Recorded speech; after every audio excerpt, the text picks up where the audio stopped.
Hello and welcome to this short recording of a webinar presented earlier today on writing within a swiftly changing research landscape.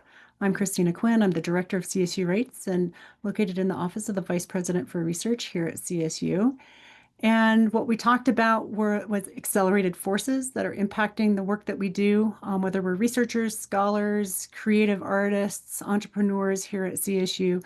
We're all being buffeted by certain forces that are beyond our capacity to control or even wield them entirely on our own.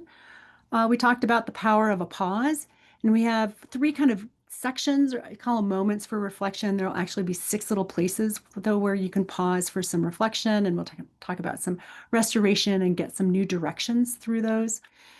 We talked about the top trends that are affecting researchers in writing right now, what we should know and what works. And so we looked at studies and strategies from burnout from earlier post-pandemic in particular, but a lot of them are still relevant today, those strategies. And we ended with talking about power in writing sociality. So let's get started. I'm quoting Thomas Friedman, who's quoting Marie Curie here, and it's really an attributed quote. If you look for this quotation from Marie Curie, I couldn't find it directly, but it looks like it's a version of a couple things that she has said that's been now attributed to her, which is nothing in life is to be feared, it is only to be understood. Now is a time to understand more so that we may fear less. And I just love this quotation and thinking about rapid changes that are affecting the work that we do and how it may be an experience for us that is fearful, but that we really can understand a lot more about what's going on that could be affecting us. Thomas Friedman talks about many of the forces that are buffeting us still in Thank You for Being Late, An Optimist's Guide to Thriving in the Age of Accelerations. He talks about these accelerations as forces of transformation and forces of transformation and accelerations in technology, globalization, and climate. This was published in 2016, and he was really trying to understand what was happening in the US politically that he hadn't understood and hadn't been able to identify earlier. And those forces have not changed. They've perhaps only accelerated and gotten even faster, and we'll talk a little bit more about that. Friedman talks about this age of accelerations as being a pace of change that's faster than our ability to adapt through traditional means.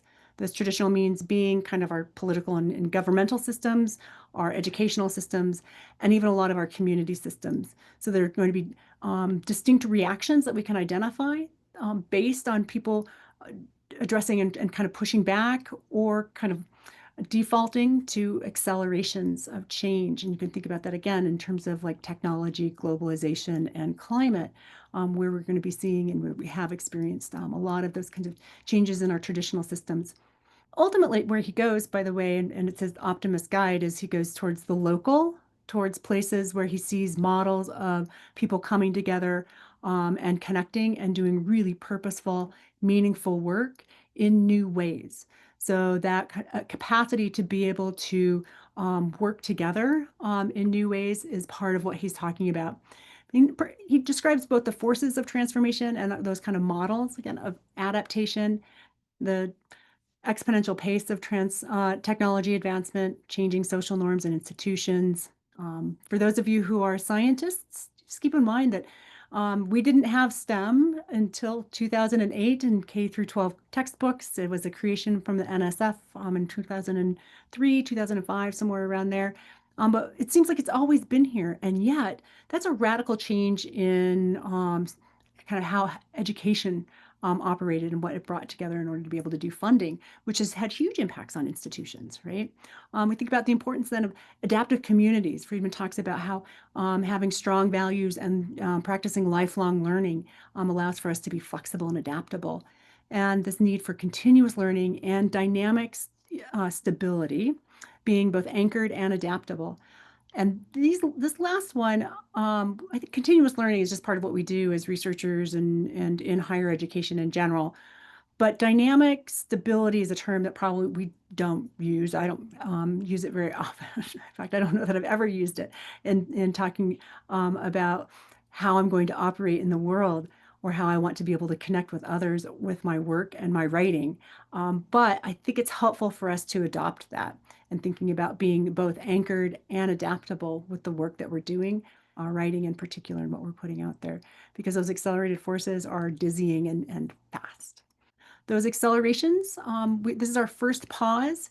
And the Thank You for Being Late title of Thomas Friedman's book, he gave him a moment of pause. He had an experience where someone was late to a meeting at a coffee shop, gave him about 10 minutes.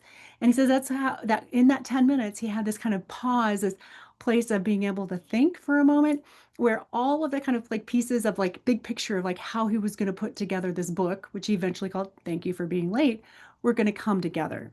It didn't write the book, it didn't finish it for him, but I love this kind of moment of pause that kind of gave him just a kind of breathing space to go, oh, wait, I think I can see how these fit together. I think many of us, or not all of us, who have had that kind of experience in the work that we do in our research and in our writing.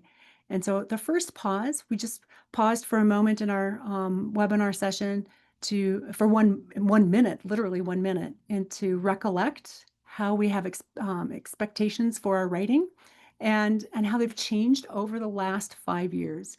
So whatever it is that you write, however it is that you participate and contribute to the scholarship or the work or the creativity of your field, how has that evolved and changed over the past 5 years? It's helpful for you to think about that and to be able to kind of track just a little bit of the forces and the things that you've already been adapting to and working through. We'll move on to trends. So at the moment where you pause, again, there'll be multiple pauses. You can just hit pause, pause the recording and then have a moment to kind of work through that on your own. In the trends, we talked about rapidly changing trends that force us to work in new ways. The ones that are impacting our work at CSU these days most are, the first one is shifting priorities from funders in particular, and thinking about higher education and overall, and some of those shifting priorities and how it is that they affect what it is that we are working towards, perhaps and even how we're shaping and talking about what we're working towards in particular. Trend number two, big one, is AI in writing, thinking about how is it that we're going to learn what we need to do? How do we use it ethically? How do we maintain our, ethical conducts and standards for research? And so there's a lot there for us to consider, for us to work through if we're using AI in various ways or will be required to be using AI in our writing and our work. The third one, interestingly enough, you may have significant impacts based on open access and kind of like the public impact of your work, or may have fewer. Depends on where you are and how you're working. But all of us, I think right now, are working towards having open access to our work or our data in some way. And what that looks like, what that costs, how it is that we do it, something for us to grapple with. And then the public impact, thinking about our outreach and does that fit for our work for our tenure and promotion, and is it credited? Is it not? Are we required to write for outside non-expert audiences? If so, how are we doing that? These are all new things I think for us to be grappling with over the past decade or so in particular. And if you do our science writing or science communication work, probably for the last couple of decades. And then that fourth trend, think about whatever kind of big thing has been shifting how it is that you do your work at CSU and how it is that you write. And that we can take a pause, right? You'll pause the recording so that you can describe then in your experience what trends have impacted your writing and how those have evolved over the past few years. So there's some things that we know about what works for dealing with accelerated paces. What it is that Thomas Friedman was talking about, where we kind of have this kind of adaptable, right, capacity then to be able to do good work in certain spaces. And it's in part because we kind of get buffeted by a big change and then we have to figure out how to deal with it. I liked this description. It comes from a New York Times article from the summer on the beautiful danger of normal life during an autocratic rise, which is actually, it's topically it's somewhat depressing and not really related to the work that we're doing here, but it is actually very helpful for us to think about adaptation and how even in war zones and other places, people look to and seek to create some sort of normalcy and to continue on. And so the reporter was talking about how every time you have this moment like I can't go on, and then you can. That it's very human. It's a human inclination to try and return to normal life amidst a serious crisis. Many of us in our labs, our departments may be experiencing serious crises right now. That could be anything from funding to somehow having colleagues or who will be let go, to departments downsizing, to projects being told that they can no longer be done in certain ways. There can be places where you are being impacted directly by crisis. And so thinking about like, well, how do we adapt? How do we work with this and not allow for it to just be same old, but that we're actually figuring out what's our purpose and how are we really truly contributing in positive, meaningful ways. So I've turned to the work on burnout. Some of this we have talked about in the past. If you've attended faculty sessions on unraveling faculty burnout, for example, in 2023, we did some sessions on that. But I love Jonathan Malick's description for burnout, and he was a professor who, after tenure, decided actually at some point like he was burnt out and that he couldn't do the job any longer. So he just had this fabulous description, though, of describing it as walking on stilts, and that if you are doing your job and you are loving it and you just know that you're contributing a value and you feel valued, there's this kind of way that everything's kind of working in tandem and your stilts are parallel and you're walking along and you're doing just fine. But he also talks about how if something starts to slip, if all of a sudden your work is devalued, all of a sudden you're told you're not able to do the work in the way that you have been before, all of a sudden you lose funding and it doesn't seem like there's literally any funding value for your work. As those things affect like the where your stilts are positioned. And each one at some point in time, you may find that you're no longer able to walk, right? And that you fall. And at that point, he calls that burnout. Rebecca Pope-Rourke, she goes to the World Health Organization and looks at their description of burnout. So it's looking at a workplace stress that's not been successfully managed. The tricky part of this is that it turns it towards the individual rather than externally towards the institution. I think that these they're both are going on.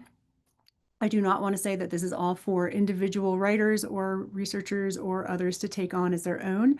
But what I do want is for us to have a conversation about what you can do, what you can take forward, and that will help you manage working during times of accelerated change. And then also being allowing for there to be accelerated change, right? And so that you can adapt within it. And so I think her work in addressing burnout is part of those processes that we can see at work with adaptable communities and adaptable people. But for burnout, feelings of energy depletion or exhaustion, increased mental distance from one's jobs, feeling negativism or cynicism related to your work, and then reduced professional efficacy. All of those are related to elements that then she shifts and talks about later in a positive way. And so again, I'm thinking about flexibility, adaptability. And so when we're thinking about well-being and mitigating burnout, purpose, having a connection to meaningful work, super important. Compassion for self and others, being able to cope with negative self-talk for yourself, and then compassionate fatigue. If you're thinking about like reaching out to others, there's kind of this balance that you want to reach with compassion, that you want to be able to know where it is that you are and what's going on with you and be able to address negative self-talk, but you also want to make sure that you have some boundaries or you're clear with how it is that you're reaching out with others so that you don't start to experience something like compassion fatigue. Connection, right? And being able to reach out and have a connection to your project, to your work, being able to overcome shame and have a sense of support.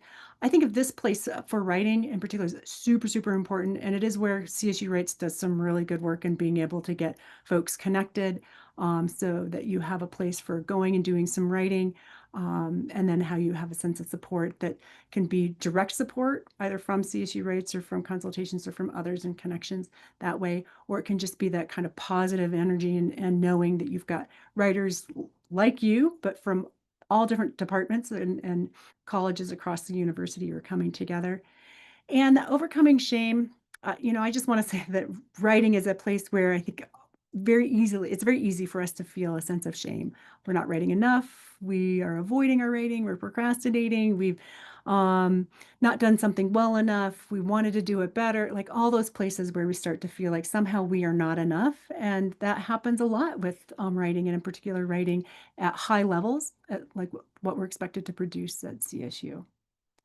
And then boundary setting, clarifying what boundaries are going to be able to help you cultivate kind of a good life, a good work life, and not over identifying with your job as who you are.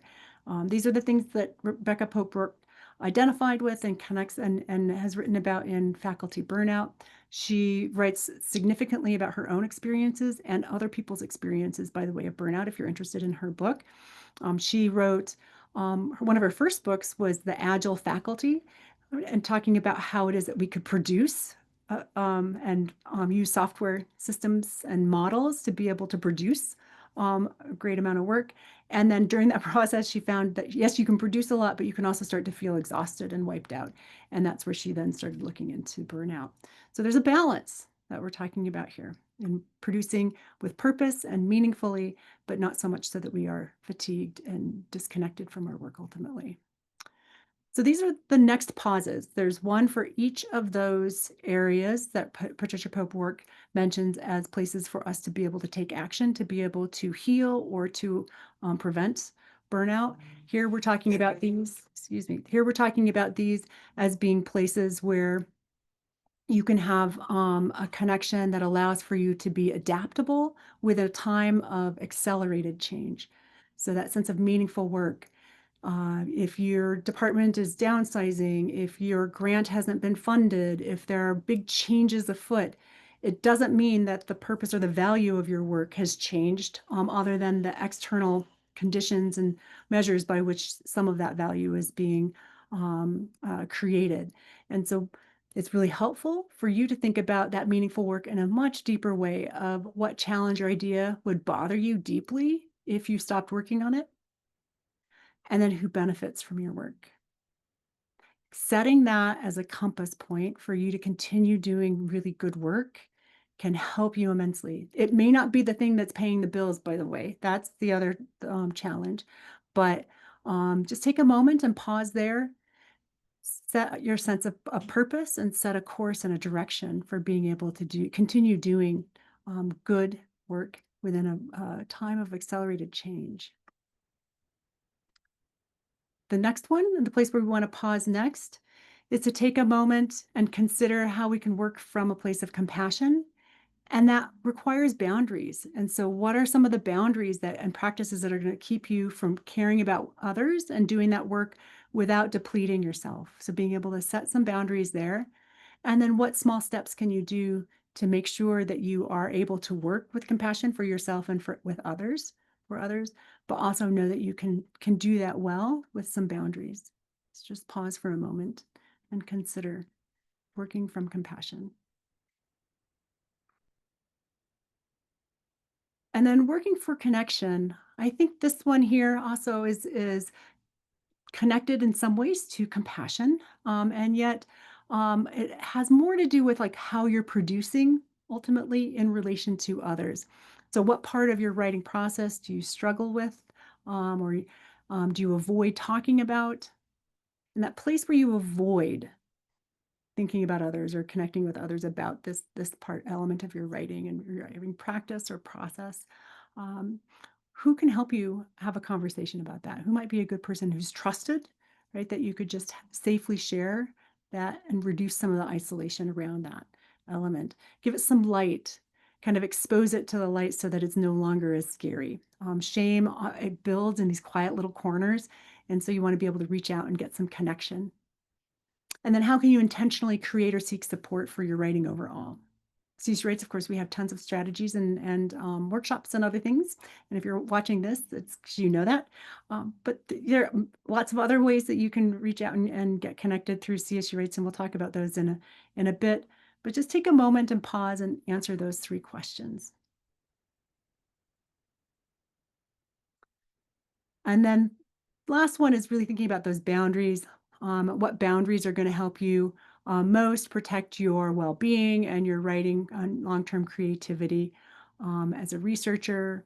What would be helpful, setting some boundaries in terms of the time that you're working, the emotional kind of effort that you're putting forth, or how you're working, doing the work that you're doing, relational in terms of connections with others again, your own health and well-being, and thinking about like what do you need in order to do this work well, and what small step can you take this week to be able to do that.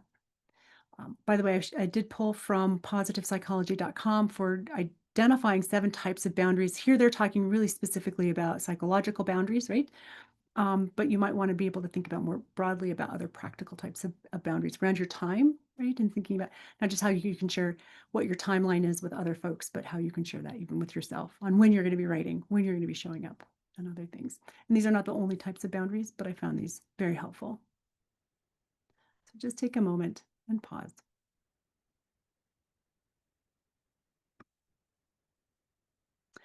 And power of the social for our writing. This goes with compassion and then connection and thinking about how you're reaching out and connecting with others. And for CSU Rates, many of our offerings are rooted in studies and the research on the sociality of writing, writing in social spaces, writing in communities, writing as connection. So a lot of our offerings take that approach, in part because it's a really healthy, necessary, and kind of hidden for whatever reason, but quite obvious when you kind of say writing is really about connection with others. You're like, oh yeah, there's a sociality. There's an element of writing that's always about the social.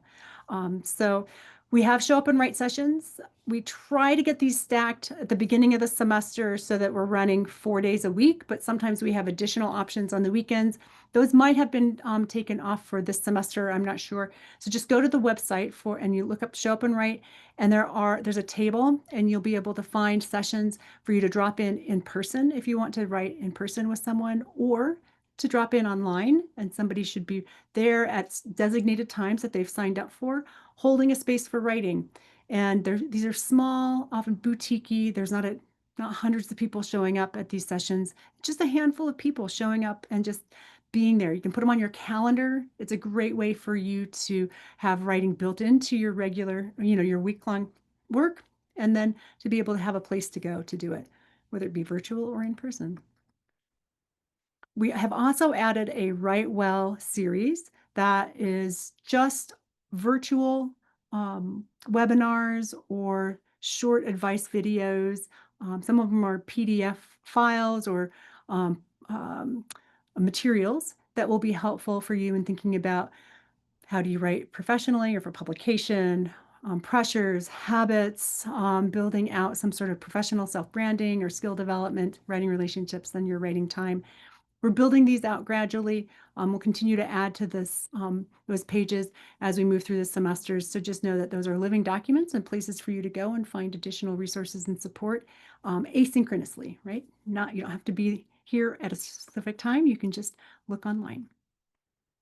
From our Write Well Habits page, these are videos that we used in our habit formation workshop earlier in the semester. So they've now made it onto the site.